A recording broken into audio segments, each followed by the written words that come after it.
Hi guys, and welcome back to the Iron Personal Training YouTube channel as we continue our prep for the ABPU Full Power British Championships happening in a few days as time of doing the voiceover for this video, but this session is actually from quite a few weeks ago, probably about a month and a half ago actually. As you know, if you've watched any of the other ones, I basically filmed these and then just didn't really get any of them out, so we're trying to get them all now.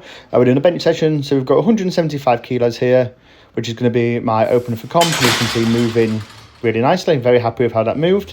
I'm never the most explosive lifter when it comes to any lift really, so I'm not expecting things to move quick and sharp, but what I find is that my lifts don't actually slow down that much at the same time. So you might look at that and think, well, that wasn't that quick for an opener, but like I say, it's just how I lift it. So if it's consistent in the movement is what I look more for than the speed. So if there's no slowing point, there's no point where you get stuck and have to move again. Here we are going for 185 kilos. So we're going to bow down, nice pause, and a bit of a press, and racking it. So as you can see, that did get a bit slower there. You did have that kind of like sticking point in the middle.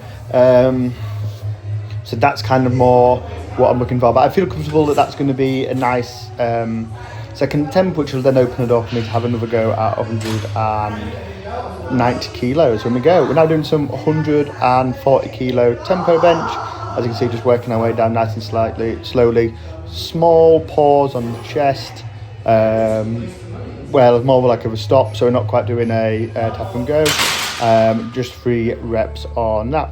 We then do some chest supported dumbbell rows with shrugs. So you can see we're shrugging our shoulder and then rowing. Really good to teach you how to keep your back tight while you're benching, and just a really nice rowing variation. Really good as well if you've got like a squat day or a deadlift day coming up soon afterwards, because it's not putting any pressure on the lower back. So something I definitely recommend trying. We then come on to one of my favourite exercises, and I always do these while I'm prepping, which is a close grip bench to a Elite FTS shoulder saver. So this is equivalent of around a 2 board, maybe more of a 2.5 board. And the idea here is that we're trying to take the chest completely out of the movement, so the tricep is doing all of the work. Sometimes when you do close grip bench, as much as it's helping obviously the triceps, the chest can give you a bit of power off the bottom, so we're trying to take that bit out. Then doing some barbell front raises. Delt work is something I've put in a lot more recently. Doing knees I've really found a big benefit for, and we've really been pushing the weight a lot. We're now doing some reverse grip forearm curls, and again, this is something I put in about a year ago into my training. No, maybe a bit longer than a year ago now.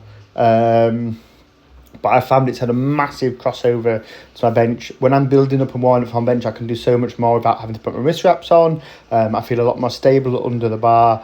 Obviously, it helps grip for deadlifts as well. And also, if you're low bar squatting as well, you feel that more comfortable position with the bar on there as well.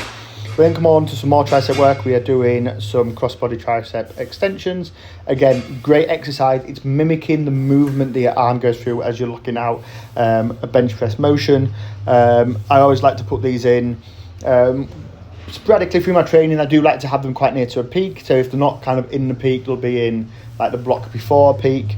And again, just a really good way of working the triceps and working that movement pattern as well.